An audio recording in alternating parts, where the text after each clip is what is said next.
Bienvenue dans un nouvel épisode de la saison 6 du Ring immobilier. Aujourd'hui, la nouvelle génération versus l'ancienne génération. Pourquoi cet épisode? Pour un débat sur les stratégies, la vision, l'approche et plusieurs d'autres points que Raphaël Grondin de la nouvelle génération et Jean-François Bérubé de l'ancienne débattront. Bon épisode. Bienvenue dans le Ring immobilier, animé par Jean-Sébastien Boiteau. Sérieux, je suis content, les gars, que vous soyez là. Merci de l'invitation. Quand j'ai dessiné la saison 6, les deux personnes que je souhaitais pour cet épisode-là, c'est vous deux. Pour plein de raisons. Tu sais, JF, on se connaît, puis notre relation, même professionnelle au-delà, se développe. Puis je trouvais que dans le choc des titans, c'était représentatif. Puis, Raph, j'ai lu ton histoire, ta feuille que tu as envoyée, puis ça me surprend pas. Tu sais, on va en parler, mais à 20, 21 ans, 22 ans, professionnellement, la chaîne a débarqué. La chaîne, oui, exact. La chaîne professionnelle puis personnelle aussi. Ouais. Puis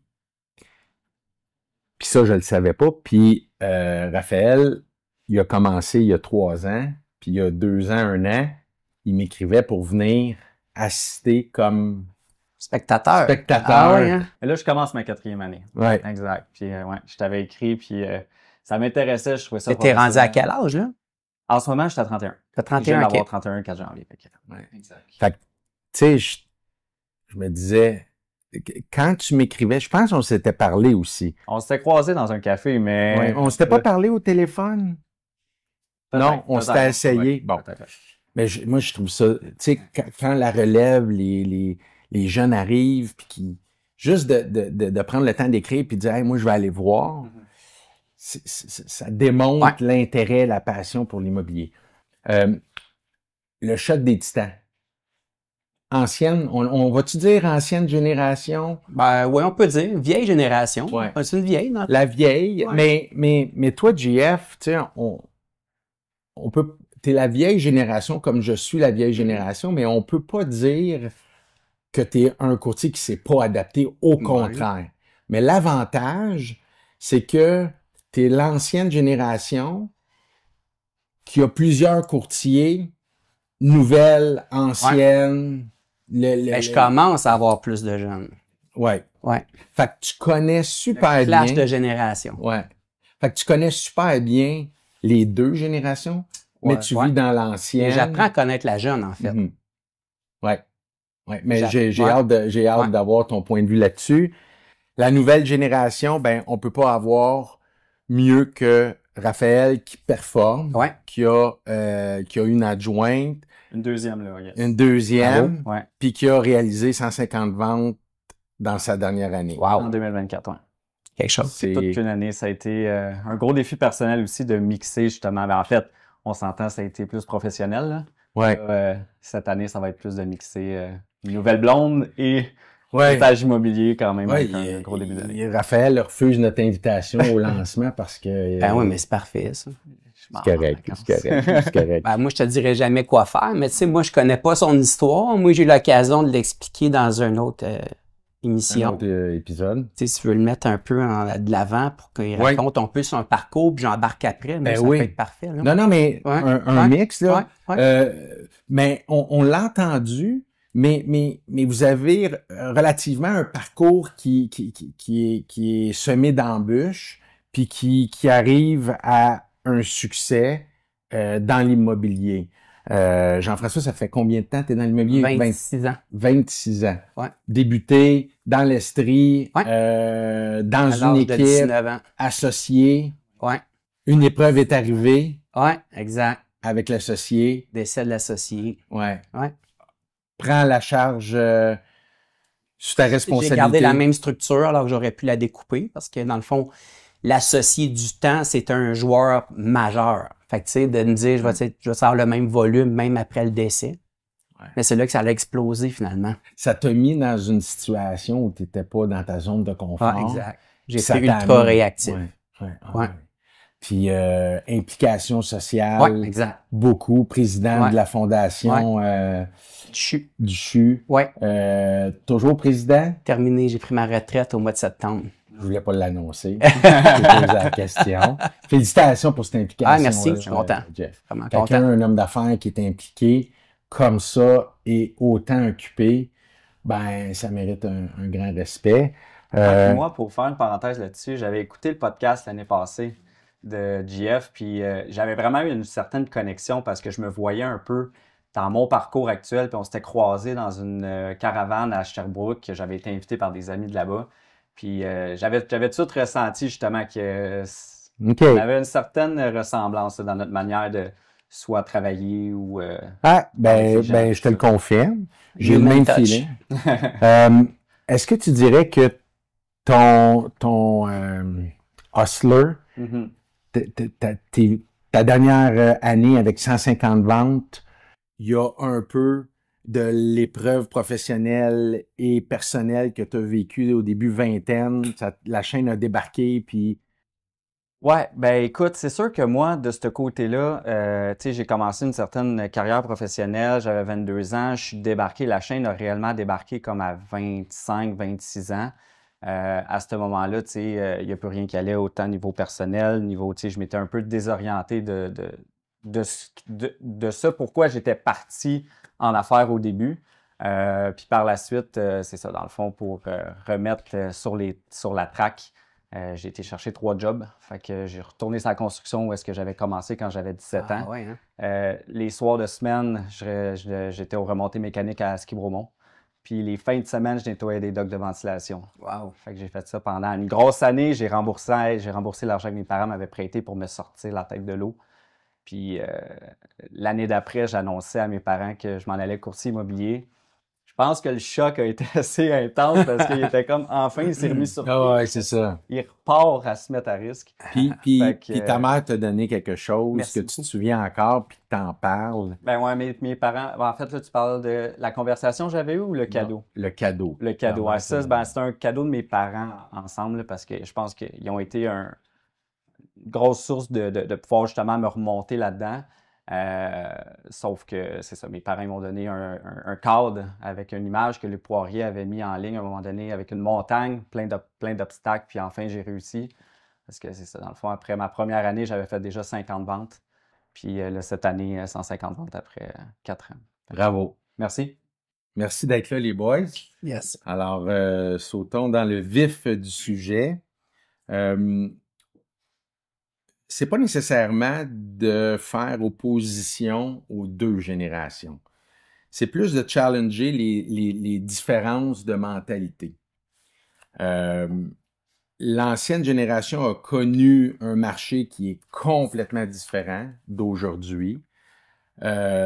Puis c'est intéressant d'aller sauter sur le fait que, bon, OK, est-ce que l'ancienne se retrouve dans la nouvelle? On peut avoir une réponse, on peut avoir des challenges, mais est-ce que la nouvelle aurait été confortable dans l'ancienne? On peut pas le savoir, mais on peut aussi challenger. GF, expérience, vision relationnelle fort. La nouvelle génération, Raphaël, innovation, approche numérique, adaptation rapide. J'ai envie de commencer ce débat-là en posant la question suivante. Le courtage immobilier a évolué avec le temps, mais quelle génération possède réellement les meilleures stratégies et la vision la plus pertinente pour réussir aujourd'hui? Et là, est-ce qu'on y va en premier avec notre nouvelle génération GF? Ben moi, je mettrais Spotlight au début sur... C'est ça, premier podcast, on y va fort. Hein? Non, mais c'est pas ça, c'est que les gens, quand ils commencent à écouter, souvent, c'est la première tranche. Puis... Ouais.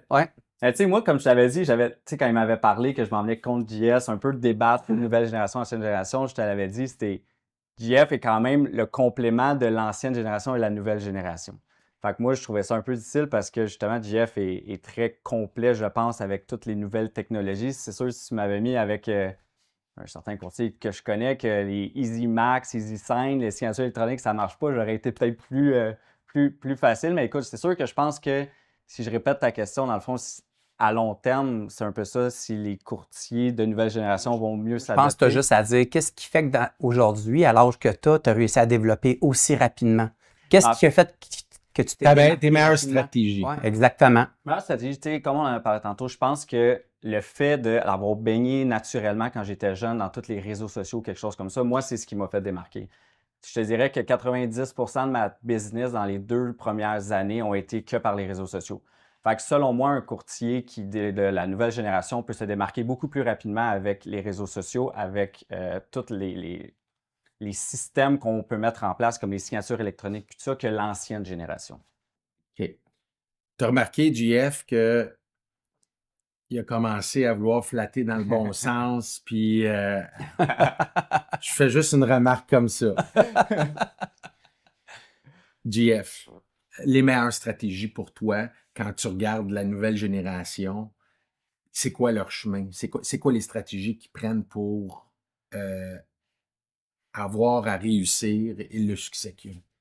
Ben, actuellement, moi, ce que je vois dans le marché, la nouvelle génération, puis souvent, je viens dire humblement qu'il y a un clash dans les 2 générations parce que l'approche, l'éducation dans le milieu numérique est totalement différente de la génération que nous, on a connue. Écoute, Jean-Sébastien, à cette époque-là, nous, on avait les pagettes, les fax, on a connu ça, là, OK? Même à l'époque, début des années 2000, c'est pas tout le monde qui avait Internet ou même des sites web. Donc, une évolution vraiment ultra rapide. Puis le défi, en fait, là, pour la jeune génération, probablement, ça va être aussi de s'adapter aux changements qui vont venir très, très, très rapidement. Puis en fait, ce qui est intéressant, c'est ta progression dans un délai quand même relativement court. Parce que, tu sais, moi, ça va faire 26 ans, je fais de l'immobilier. Je me souviens, dans mes débuts, là, on disait, là, un courtier établi, là, avant 7-8 ans, là, il n'y en a pas beaucoup là, qui réussissaient à faire ça dans une période aussi rapide. Parce qu'à l'époque, la façon de se démarquer, c'était d'investir plus que tout le monde en publicité, dans les journaux, dans la télévision ou la radio. Donc, c'était une question de dire, plus on dépense, plus on est fort, plus on a de présence. Mais à un moment donné, aujourd'hui, c'est beaucoup plus subtil. C'est pas plus simple, mais c'est beaucoup plus subtil. C'est vrai. 100%. Puis tu sais, en lien un peu avec les réseaux sociaux puis tout ça, j'avais souvent eu un débat un peu ancienne génération, nouvelle génération avec un courtier de mon bureau, puis il me disait à chaque fois, il dit « Hey, tout ce que tu postes sur les réseaux sociaux, c'est fatigant, tout le temps les à vendre vendus ou des choses comme ça. » Présentement, je le fais de manière plus délicate, mais j'y avais dit à un moment donné, j'ai dit « Tu sais, dans ton temps, qu'est-ce qui marchait? » Ben, il dit quand on mettait une pancarte en avant, puis le monde voyait l'enseigne vendue, il passait devant. J'ai dit, ben moi, la pancarte vendue, je la monte à 500 personnes à tous les matins, 1000, 2000, 4000 personnes à tous les matins quand je mets un post vendu. Fait que la pente est beaucoup plus rapidement plus rapide pour un courtier de nouvelle génération pour justement aller se démarquer plus rapidement. Il faut quand même le faire de manière plus... OK. Mais moi, j'aime ça. La vitesse, l'efficacité. Mais quand le château il tombe, les fondations sont pas les mêmes. 100%. Le pourquoi que je suis coaché depuis le jour 1 en immobilier. Bravo. Oui, c'est une belle initiative. Allons pour commencer sur le mindset. Est où la différence, selon vous, le mindset d'un nouveau courtier versus un ancien courtier? Ben moi, pour ma part, souvent, je ne vais pas mettre tout le monde dans le même pot, mais souvent, les jeunes, je vais les voir qui vont se comparer plus à ce que les autres font dans le but de se démarquer, alors que moi, j'ai toujours pris la décision d'avoir ma vision puis de mettre, de ne pas me faire déranger par beaucoup de distractions ou plein de commentaires. Moi, mon meilleur conseil, au final, c'est d'avoir fait à ma tête. Ouais. Vraiment, d'avoir fait confiance à ma vision avec des objectifs clairs et précis. Puis en fait, probablement que le défi que tu vas rencontrer, ça va être de gérer ta croissance et de la stabiliser. 100%. L'embauche d'une équipe, même pour moi aujourd'hui, d'avoir une équipe administrative, c'est un défi au quotidien. Je parle avec beaucoup de team leaders, sont constamment en recrutement. Il faut mettre quasiment autant de temps à organiser cette équipe-là que de servir notre clientèle qui est la priorité. Mais si tu n'es pas bien stabilisé, Tu n'es pas à l'abri d'un courtier qui va quitter, un courtier qui va réaliser qu'il n'est pas dans son domaine, un courtier qui va se séparer ou se divorcer, qui va perdre toute son énergie à être capable de servir la clientèle. Et là, ce que tu veux pas, en fait, c'est d'être dans une situation où si, par exemple, tu perds un membre de ton équipe, tu perds un tiers ou 25% de tes effectifs. Ça te met dans une situation très précaire. Ouais. Puis si on parle de mindset, je pense que ton point que tu as mentionné, comme quoi que la jeune génération, on est peut-être plus, on regarde un petit peu partout, voir ce que le monde fait, puis on se déconcentre. Par contre, de l'autre côté, est-ce que tu penses que tu aurais excellé plus rapidement si tu t'avais regardé un peu ce que les autres faisaient pour essayer de croître plus rapidement ou non? En fait, la réponse n'est pas oui, la réponse n'est pas non. Par contre, j'ai toujours fait les choses en me disant, si j'étais un client servi, qu'est-ce que j'aimerais? Qu'est-ce qui viendrait me chercher le plus? Tu sais, moi, j'ai jamais mis beaucoup d'emphase sur mon image personnelle. Ça a toujours été mis un accent sur le contenu et faire la promotion de mes propriétés. J'ai toujours travaillé de cette façon-là. L'organisation de l'équipe Bérubé, moi, mon grand succès, c'est quand les gens appellent au bureau pour nous dire « J'aimerais inscrire ma maison ou ma propriété avec un membre de l'équipe Bérubé. » Pour moi, c'est un succès s'ils ne demandent pas à me parler. Donc, c'est de mettre de l'avant l'équipe, d'avoir la structure. Après toutes ces années-là, tu le ressens encore, hein, quand quelqu'un... Moi, en tout cas, ça fait juste 4 ans, mais au nombre de transactions que je fais, à chaque fois, j'ai quelqu'un qui m'appelle et dit « Hey, un tel m'a référé, j'aimerais ça que tu viennes évaluer. » On dirait que ça... C'est une victoire. Ça fait tout le temps un petit velours. C'est une victoire. C'est toujours apprécié. Mais Raphaël, je t'interromps, Jean-Sébastien, mais c'est important ce que tu dis. Puis en même temps, moi, j'ai eu l'occasion de commencer avec un top leader dans le courtage immobilier. Puis les gens avaient confiance en cette personne-là. Et moi, j'étais très jeune, en 98-99, j'avais 19 ans, donc vraiment première génération de jeunes courtiers dans un univers de courtiers de 55-60 ans, probablement dans l'époque où ta mère, Jean-Sébastien, faisait du courtage. Là. Moi aussi. Ah, c'est ça. Toi aussi, mais tu as commencé aussi jeune, mais on était un faible pourcentage. Là. Fait que là, on se ramasse dans une situation où les gens me disaient, ben si Jean-François Toutant, ton associé te fait confiance, je vais te faire confiance. Donc, en réalité, la réputation que tu bâtis, ce que tu livres aujourd'hui va être garant de ton succès pour les prochaines années. Ça peut monter rapidement, mais ça peut descendre rapidement. On est toujours aussi bon que notre dernière transaction. Exact. C'est bien dit, ça. Est-ce que la rigueur et la discipline, il y a un clash entre les deux? Je pense pas. Je pense que ça, c'est que ce soit l'ancienne génération ou la nouvelle génération, un hustler va rester un hustler, quelqu'un qui a les bonnes valeurs aux bonnes places, va prioriser le client au lieu de l'argent ou quelque chose comme ça. Fait que je pense que ça, c'est quelque chose qui est juste mutuel. À part si tu as eu un autre... ben moi, en fait, je pense qu'il y a... Non, en réalité, je pense qu'on peut avoir des perceptions différentes, mais on demeure des gens d'affaires. Exact. Fait que je pense que c'est là qu'on se retrouve. Mais je pense qu'on le voit rapidement. Ça serait facile de pencher vers l'ancienne génération avait pas la vitesse d'exécution avec les réseaux sociaux sur un bouton pour faire ce qu'il faut faire. Toutes les, jamais que je pourrais avoir la business que j'ai là seul avec une adjointe que j'ai fait 150 transactions sans EasySign. Ouais. Alors, je répète ma question. Rigueur, discipline. Sur un bouton, tu as un post. Sur une signature électronique, tu as une signature. Nous, ben je dis nous. Puis tantôt, tu l'as dit, il ne faut pas généraliser, mais je veux dire, l'ancienne génération a connu le porte-à-porte, a connu la pagette, arrêté pour appeler. Est-ce que, ben, OK, parfait, si on avait eu ça, on l'avait eu, mais est-ce que ça change sur la rigueur et la discipline? Je pense pas. Non? Je pense que, ben, peut-être même que l'ancienne génération a développé peut-être plus de rigueur que nous autres en ce moment. Peut-être qu'on l'a eu, je ne vais pas parler comme ma personne, mais plus facile avec des outils technologiques qu'on n'avait pas avant. Moi, je me rappelle tout le temps, il y a un courtier de mon bureau, Mané, qui me racontait justement l'aspect de la pagette, qu'après ça, il allait mettre son 25 cents quand son gars il joue au hockey, puis il allait au petit téléphone. C'est un autre game, là, j'y avais déjà dit, jamais que j'aurais pu exceller de la vitesse que j'ai fait avec ces méthodes-là de travail. D'aller signer une contre-proposition, puis de faire 30 km de route pour aller faire signer, puis c'est complètement deux mondes. Fait que oui, je pense que ta question d'avoir une certaine rigueur, je pense que c'est une très bonne école. Puis JF est quelqu'un qui s'est justement adapté avec cette nouvelle technologie-là. Mais là, la question est, est-ce que c'est toi ou c'est tout ton entourage qui t'a fait que tu es devenu plus vers la nouvelle génération? Ben, en fait, il faut dire que nous, à l'époque, dans le début des années 2000, tout ce qui est la notion de numérisation des documents, on était les seuls à le faire au Québec. D'ailleurs, l'OASIC était venu nous visiter pour voir. On était avec les premières versions de DocuShare avec Xerox à l'époque. Qui s'appelait Lacaïque dans le temps. Qui s'appelait Lacaïque, effectivement, que j'avais déjà oublié. Mais ultimement, je suis obligé de dire une chose, c'est que oui, tous les outils nous permettent d'exécuter plus rapidement. Puis avec tous les outils qu'on a, il y a une rigueur, puis en fait, il y a une façon de faire qui évite une tonne d'erreurs. Il y a un encadrement numérique qui se fait.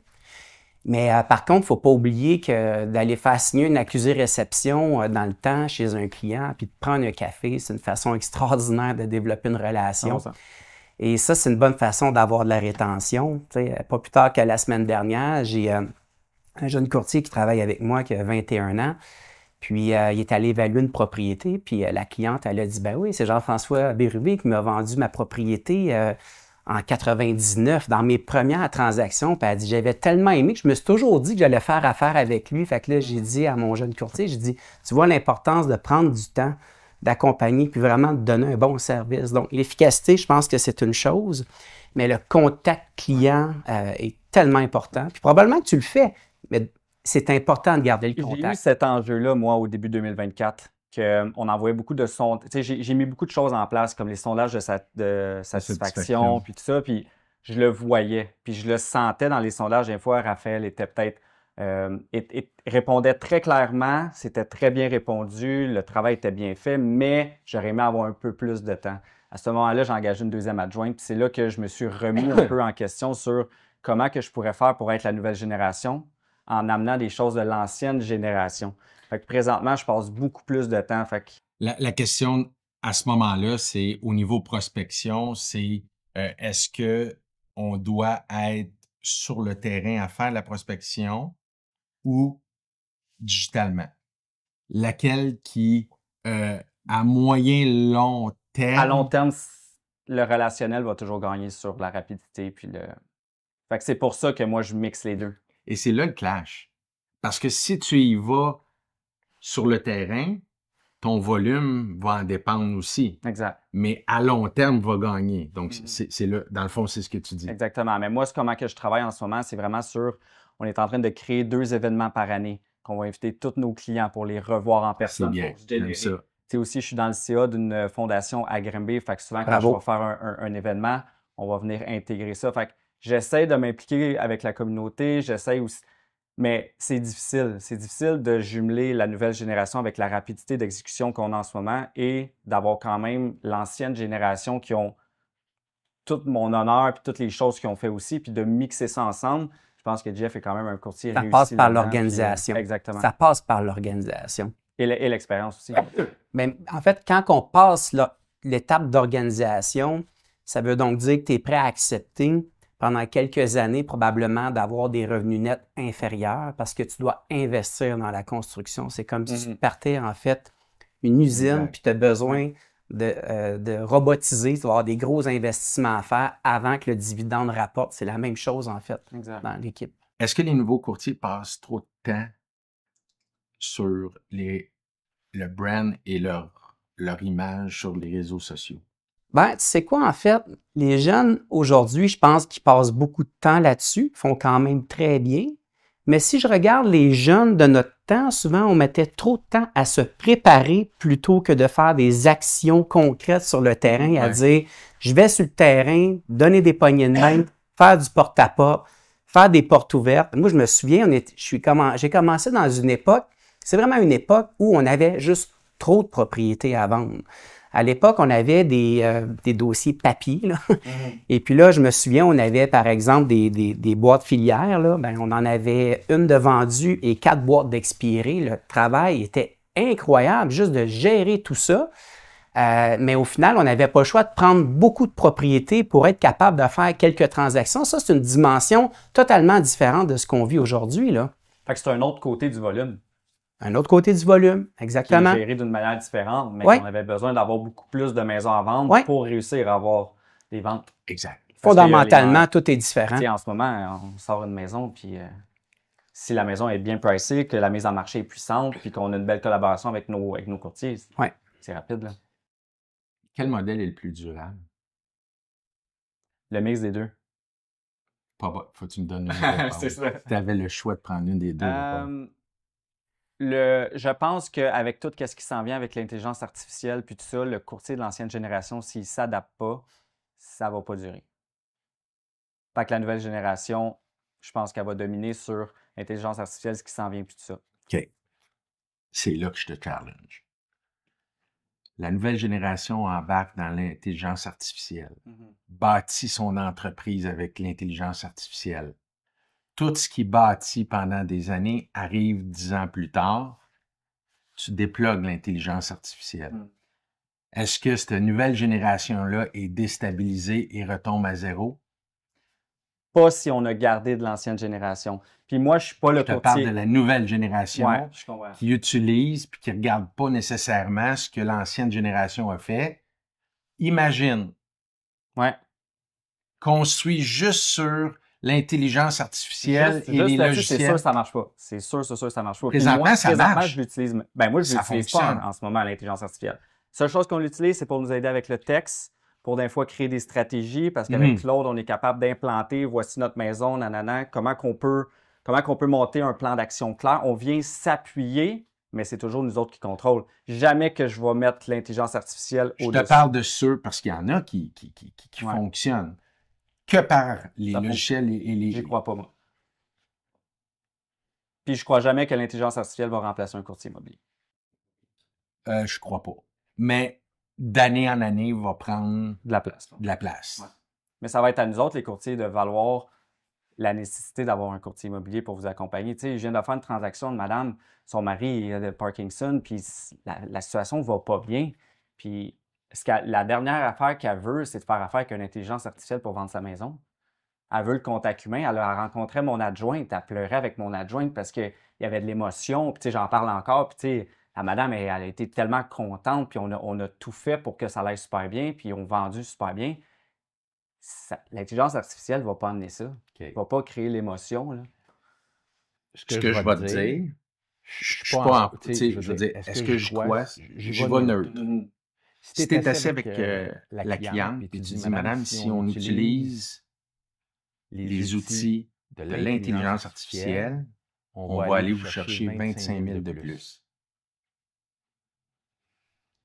Oui, mais il faut que le contact avec le courtier reste. Les outils, c'est les outils informatiques. Le contact. La question, c'est, madame, je vais avoir moins de contact avec vous, mais si on utilise un logiciel, est-ce que vous êtes prête à passer avec l'intelligence artificielle pour avoir 25 000 de plus sur votre vente? Je pense que certains clients vont dire oui. Et je pense que l'ancienne génération, quand on ne parle pas juste de courtiers, mais les individus qui vendent leur maison, eux autres, ils feront jamais le clash d'aller là. Ils vont préférer peut-être vendre moins. Tu sais, avec toutes les fraudes qu'on voit, les textos et tout ça qu'on voit, les gens ont de plus en plus peur de ça. Fait que je pense que le clash va se faire. Peut-être que dans 15 ans, 20 ans, quand cette ancienne génération-là aura... En fait, je reprends, quand la nouvelle génération qui est en ce moment, tous les jeunes qui connaissent l'intelligence artificielle, qui sont nés là-dedans, vont arriver qu'à avoir 60 ans et à être les retraités de nos jours actuels, peut-être qu'on va pouvoir avoir cette discussion-là d'un autre point de vue, mais en ce moment, je pense que les gens sont trop encore accrochés sur l'entraîne de génération. On est comme à cheval. Ouais. On est à cheval là-dedans. Moi, en fait, j'ai eu l'occasion à plusieurs reprises d'entendre, au début, on avait Meta, Facebook, Google qui voulaient se lancer dans le courtage immobilier.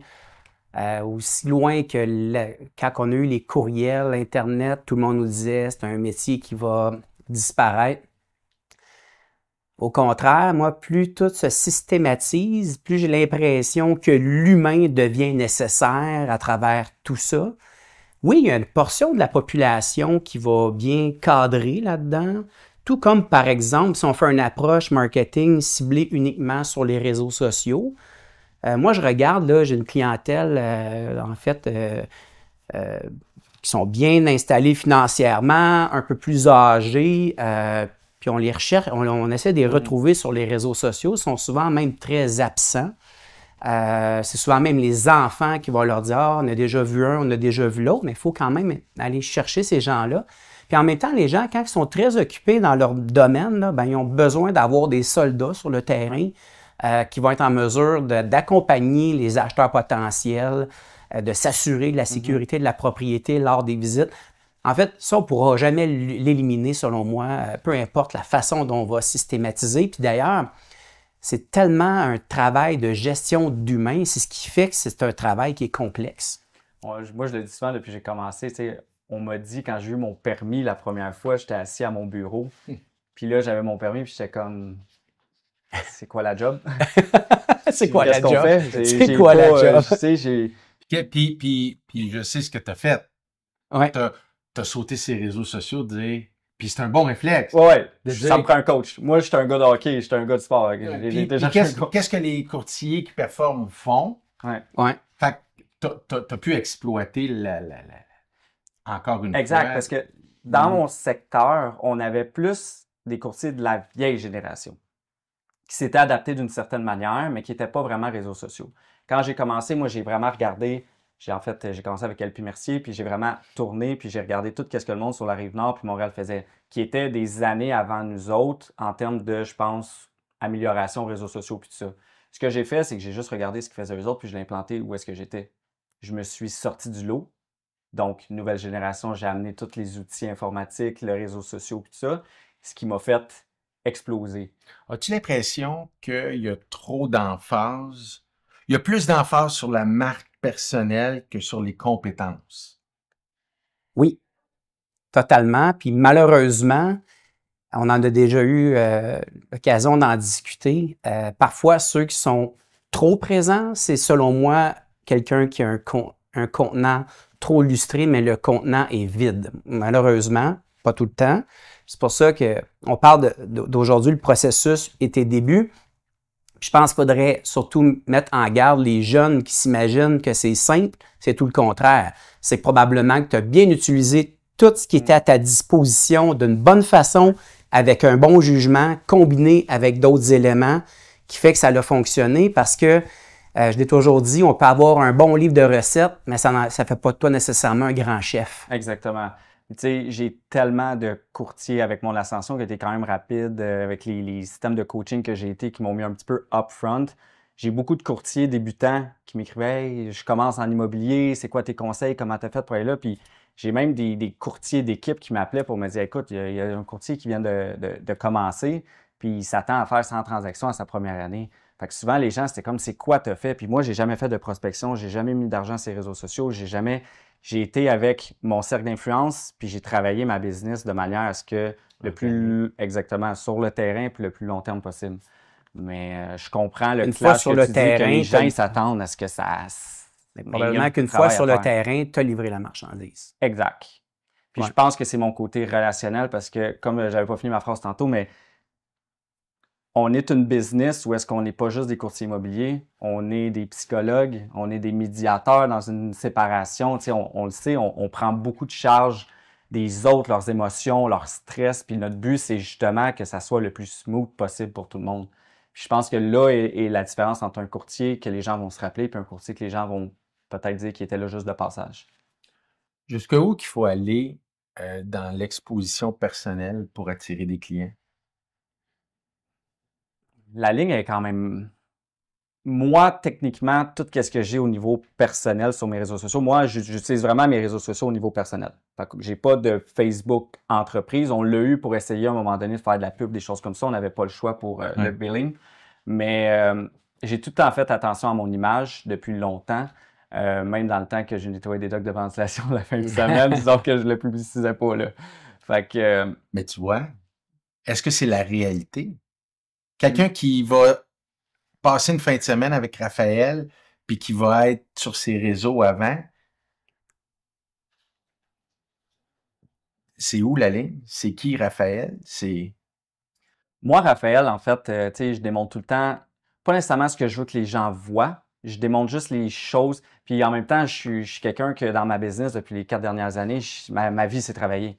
Fait que même si je mettais tout ce que je faisais, c'est ce que j'ai montré sur mes réseaux sociaux. J'ai vraiment dédié mes 4 dernières années à l'immobilier à faire une croissance. Mais c'est là, Raphaël, que si tu continues à faire ça de cette façon-là, probablement que tu as des drapeaux rouges qui te guettent. Puis c'est là que tu vas avoir un défi. Parce qu'à un moment donné, Au niveau personnel?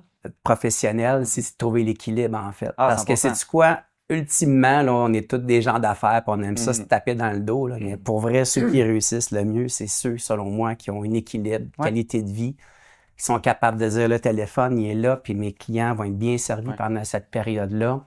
Se dissocier à un moment donné des réseaux sociaux, laisser retomber la poussière.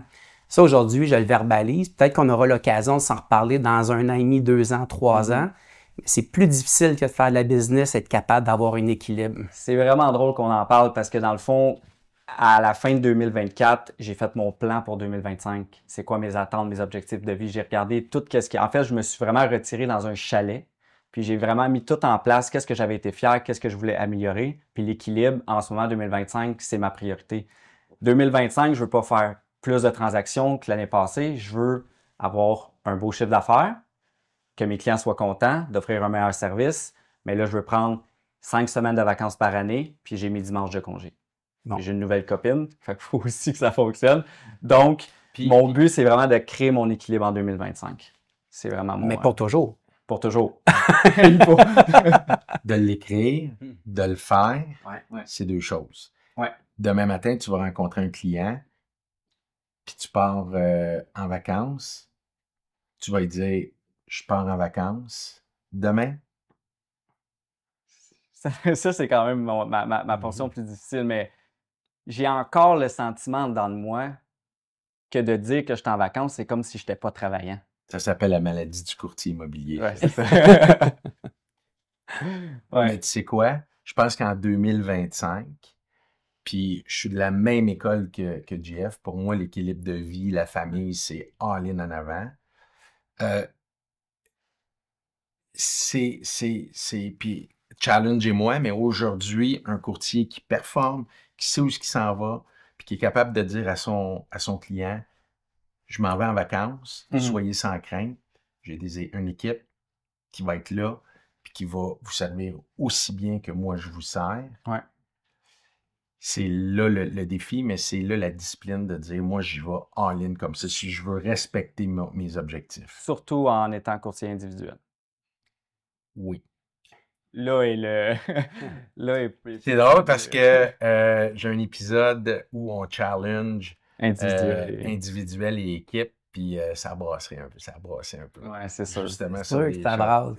Si en fait, un jour, tu désires créer une équipe, le défi, ça va être de t'assurer que ton image dégage exactement ce que vous êtes pour être sûr qu'il y a une continuité si jamais tu prends des congés, puis ça serait normal de prendre des congés. Vraiment. C'est qui, selon vous, puis tu sais, en général, qui va inspirer le plus la clientèle d'aujourd'hui? La nouvelle génération ou l'ancienne génération? On parle d'impressionner les clients? Ou les courtiers? Influencer. Les clients ou les courtiers? Les clients. Les clients. Qui influence le client d'aujourd'hui? La nouvelle génération ou l'ancienne génération? Moi, je pense que les clients à long terme... Crampez-vous un peu, là! Non, mais, tu sais, je pense qu'il y a beaucoup de gens qui me voient sur les réseaux sociaux, puis ce qu'ils voient, j'ai beaucoup de remerciements, les gens sont épatés, ils voient que je suis passionné, puis je pense que de la manière que je l'amène, c'est un peu différent, mais j'ai de la misère à trancher là-dessus. Je vais laisser Jeff voir s'il veut pas se mouiller un peu, puis on... En fait, moi, ce que je pense, c'est que pour ma part, je vais m'auto-frapper, Jean-Sébastien, mais la nouvelle génération va être... L'humilité fait partie. Ouais. C'est ça. En fait, c'est que la nouvelle génération va être impressionnée par la nouvelle génération. Puis moi, je pense que ce qui fait que depuis 28 ans, on réussit tout le temps à se démarquer, c'est qu'à chaque fois qu'on pense qu'on a une bonne façon de faire, on est déjà en train de l'améliorer, de recruter. Mais en fait, on innove, oui, mais on est juste attentif à ce qui se passe dans le marché, de voir le comportement de nos acheteurs, qui manifeste de l'intérêt, la provenance, le profil.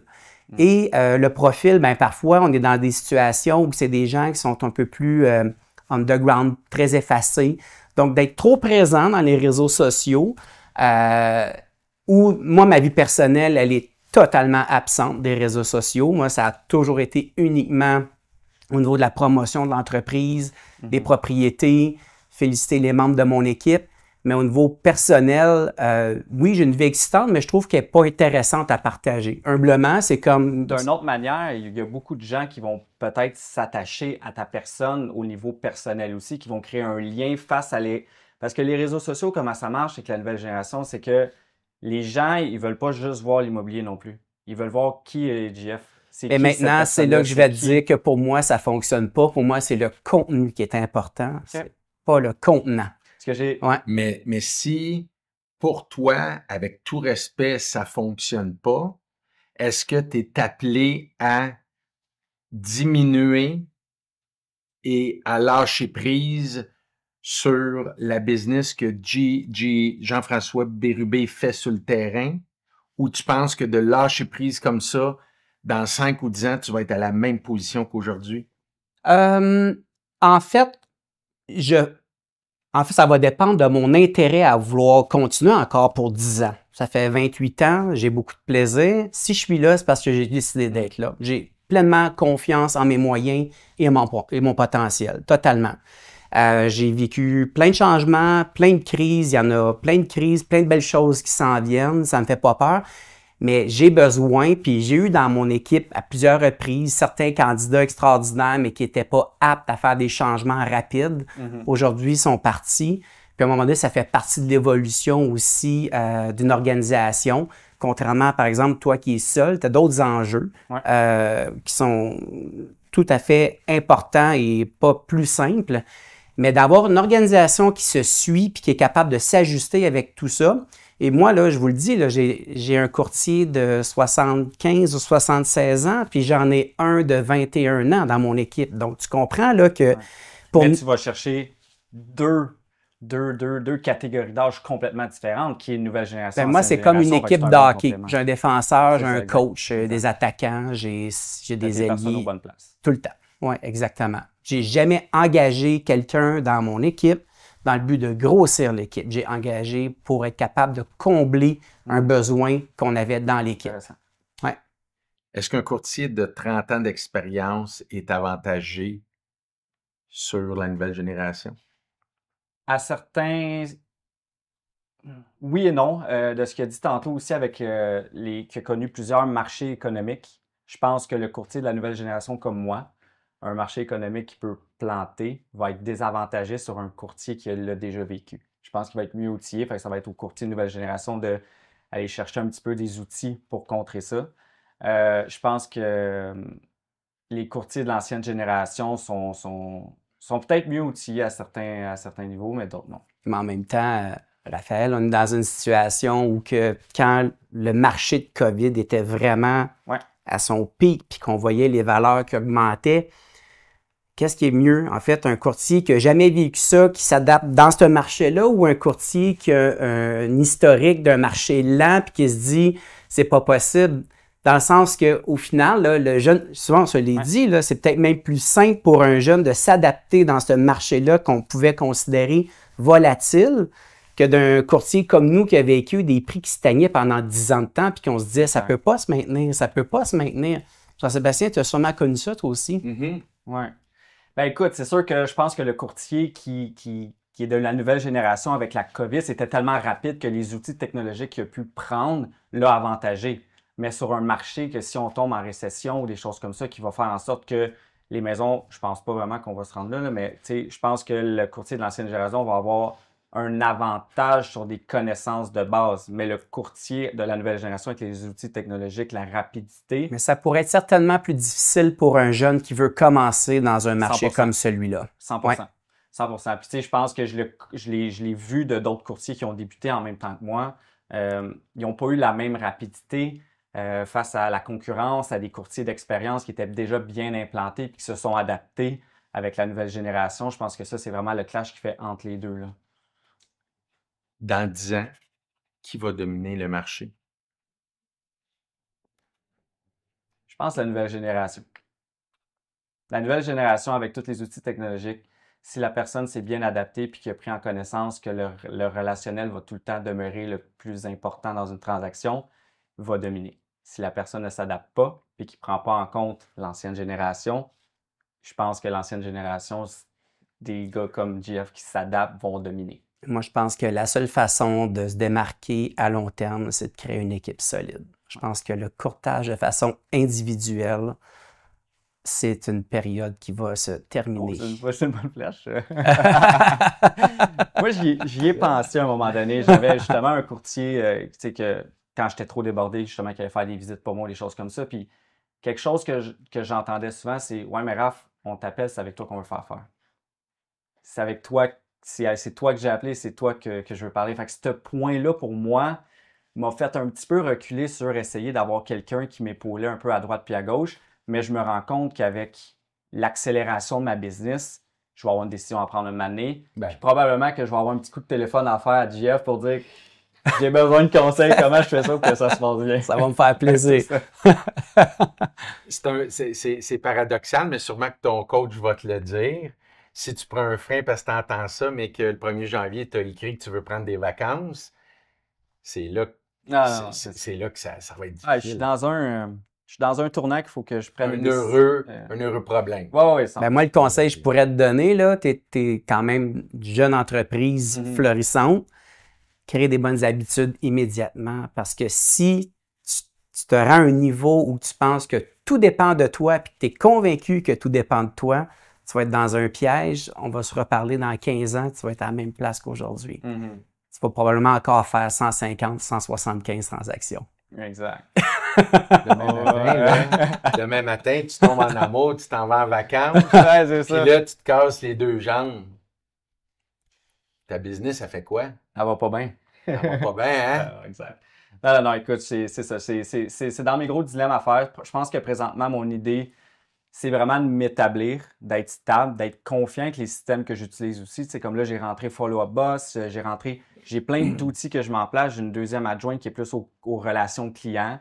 Mon challenge en ce moment, c'est que la fin de semaine, j'ai personne. Fait que c'est moi qui gère tout encore la fin de semaine. Fait que c'est là qu'il faut vraiment que je mette là, tu as acheté la Ferrari, là, mais tu n'as pas les pneus encore. C'est au moins là dans le garage. Fait que je pense que cette année, ça va être une année que je vais être beaucoup en croissance. Je vais établir des choses. Puis je pense que quand je vais me sentir prêt, je vais appeler JF.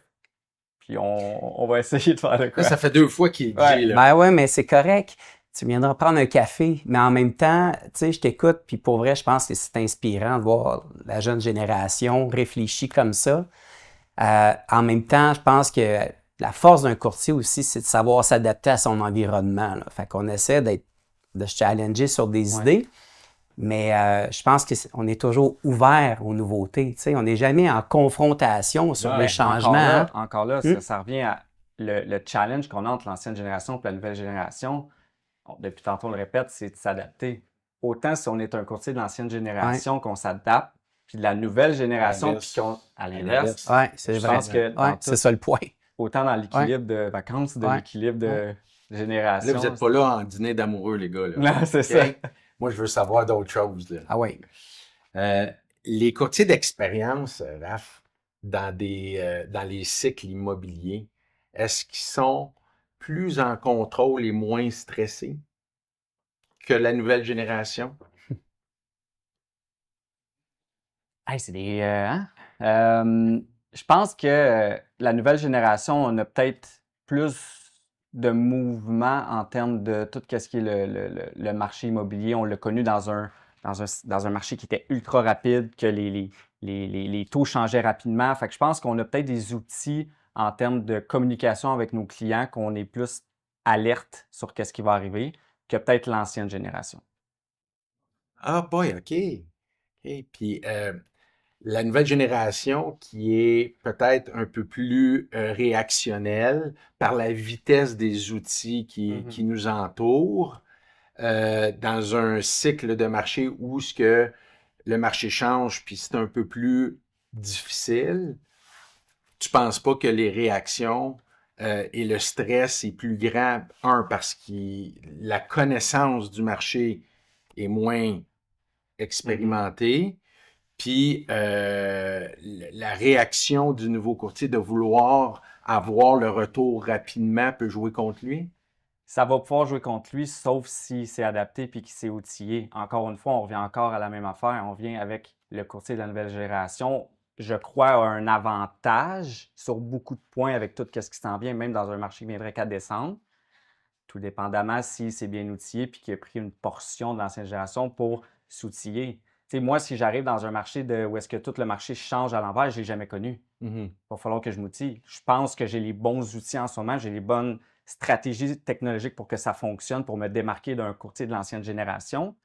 Mais il va quand même falloir que j'aille chercher mes réponses avec des courtiers probablement d'expérience qui l'ont vécu. Moi, je serais le premier. Je serais le premier à dire, écoute, n'importe qui l'a connu, je vais aller m'outiller, je vais dire, écoute, est-ce qu'il s'en vient, je ne le connais pas. Moi, je suis quelqu'un comme ça, je vais aller chercher mes réponses. Je n'attendrai pas de voir que la vague elle me ramasse et qu'il soit trop tard. C'est simple, l'expérience, là, tu peux pas être mieux préparé qu'avec l'expérience. Tu arrives à une situation, tu as déjà eu l'occasion de faire des milliers de transactions. Tu arrives à une situation, naturellement, tu as environ 10-15 options qui se présentent à toi, puis tu vas l'adapter en fonction de ton client. Tu vas lui en proposer 2 ou 3. Fait que l'expérience va demeurer, en fait, toujours, selon moi, va toujours dominer, en fait, sur tous les outils.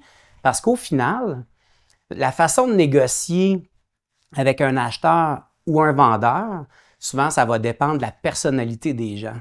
Puis c'est la façon dont le courtier va être capable de bien lire la clientèle. Je pense qu'on va être capable de mieux les servir puis de mieux les accompagner.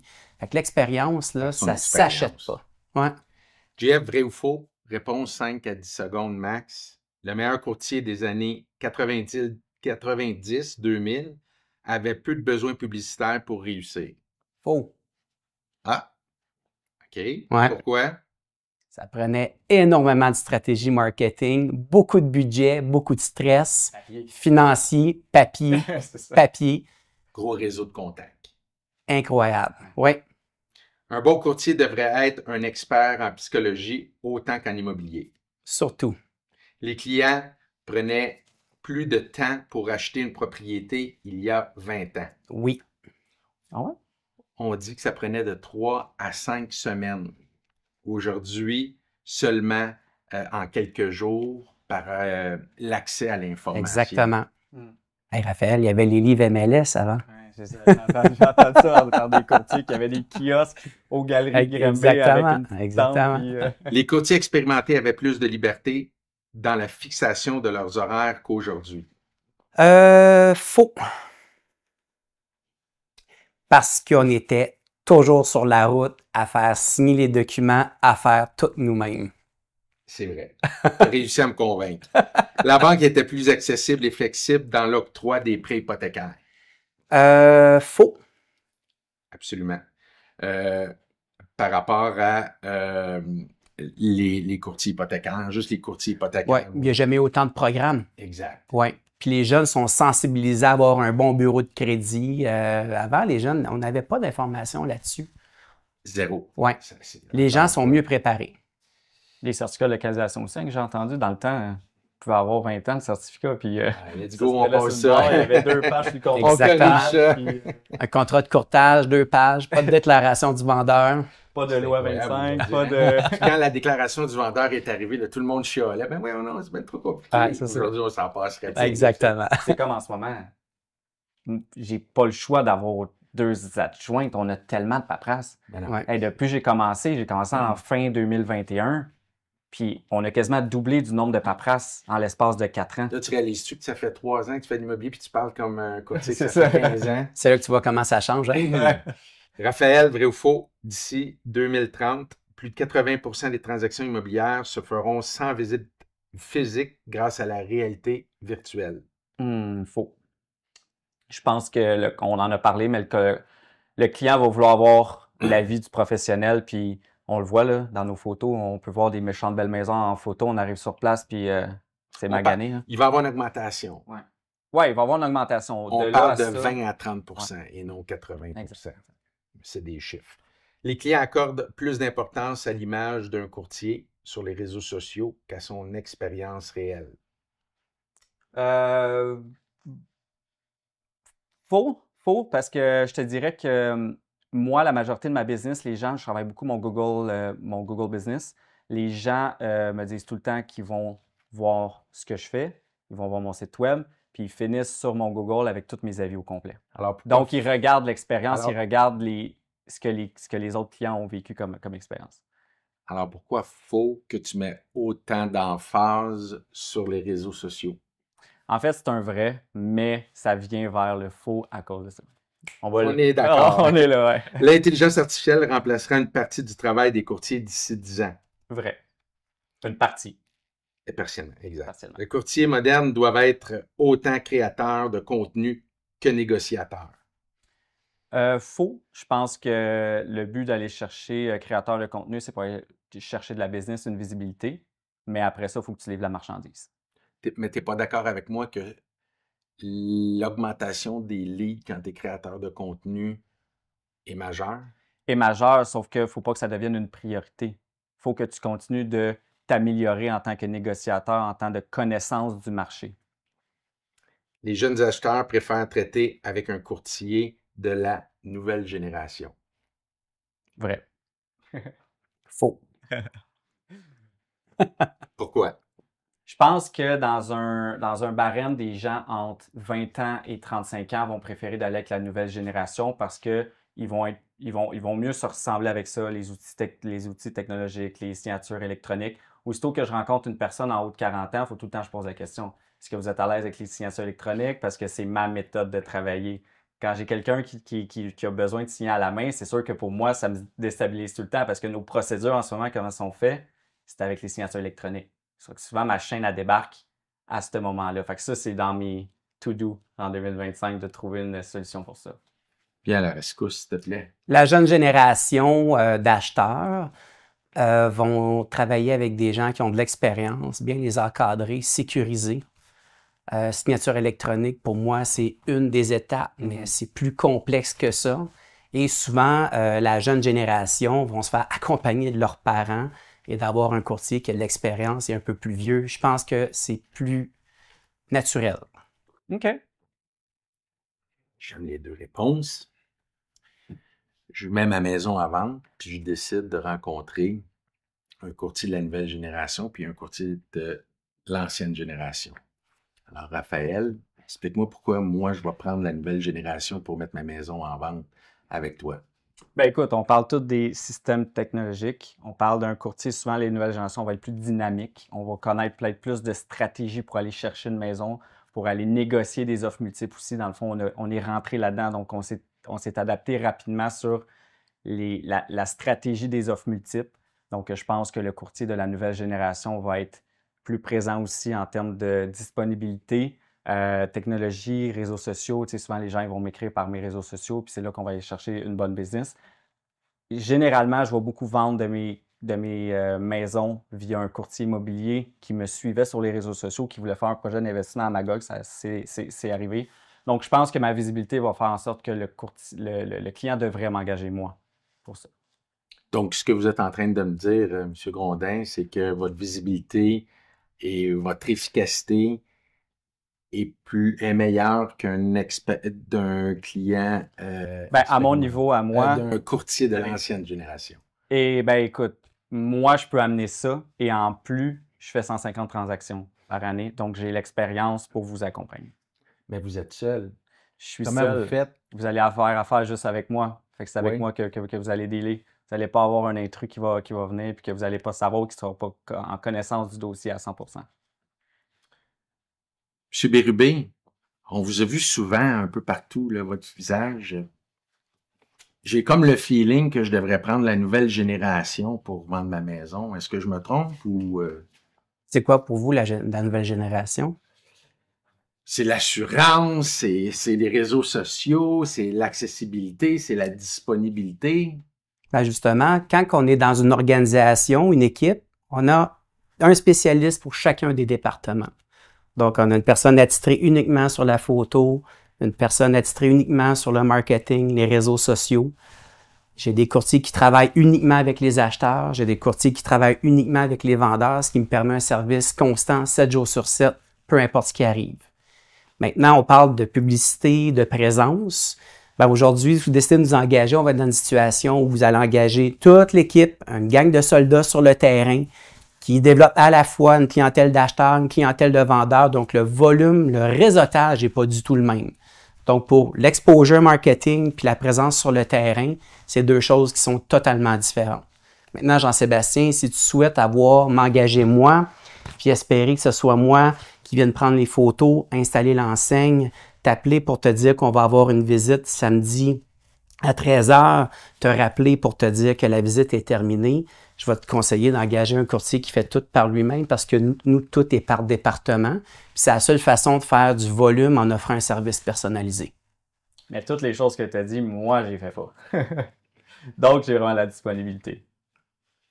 Là, je suis un peu mélangé. Est-ce que vous pensez que je peux vous prendre en équipe les deux? Ah, ça serait une pas payante.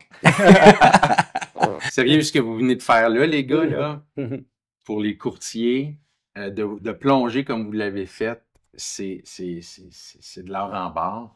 Moi, je vous remercie. Je suis vraiment fier de vous avoir reçu aujourd'hui. Du contenu de fou. C'est pour ton deux courtiers, deux personnes que j'admire. Qui ne se connaissaient pas. Ils se connaissaient pas, mais Casper, on va... Mais qu'on se connaissait par les réseaux sociaux. Par les réseaux fait que des fois, je me considère aussi dans la nouvelle génération. Non, je ne serais pas là aujourd'hui. Là. Merci, Raph. Merci, John. Martin Ross est un expert hypothécaire. Il est animé par la passion d'accompagner les individus dans la concrétisation de leurs projets immobiliers. Collaborer avec Martin Ross, c'est opter pour un conseiller compétent et déterminé à transformer vos ambitions immobilières en réussite concrète. Photographie, vidéo, visite virtuelle, vidéo immobilière, As Valet est votre partenaire de succès. Il travaille main dans la main avec les courtiers pour garantir que leur propriété captive l'attention. Leurs médias sont de la plus haute qualité, assurant que chaque listing attire et retienne l'attention. Au-delà de la technologie, ils comprennent l'importance d'un service client de premier ordre et c'est ce qu'ils s'engagent à offrir à chaque étape. Pionniers de la technologie de la réalité virtuelle, ils adoptent les innovations pour garder une longueur d'avance dans le secteur immobilier. Une seule adresse pour tous les besoins de mise en marché d'un courtier, simplifiant ainsi le processus et garantissant que chaque mandat se démarque. Leur capacité à s'adapter rapidement aux nouvelles tendances et besoins du marché font de eux un allié inestimable pour tous les courtiers. Les restaurants-bars Zibo proposent une cuisine de type californienne haute en saveurs et en couleurs. Couronnez votre expérience gourmande avec leur carte de vin sélectionnée pour tous les goûts. Goûtez à l'expérience Zibo, une aventure 100% québécoise.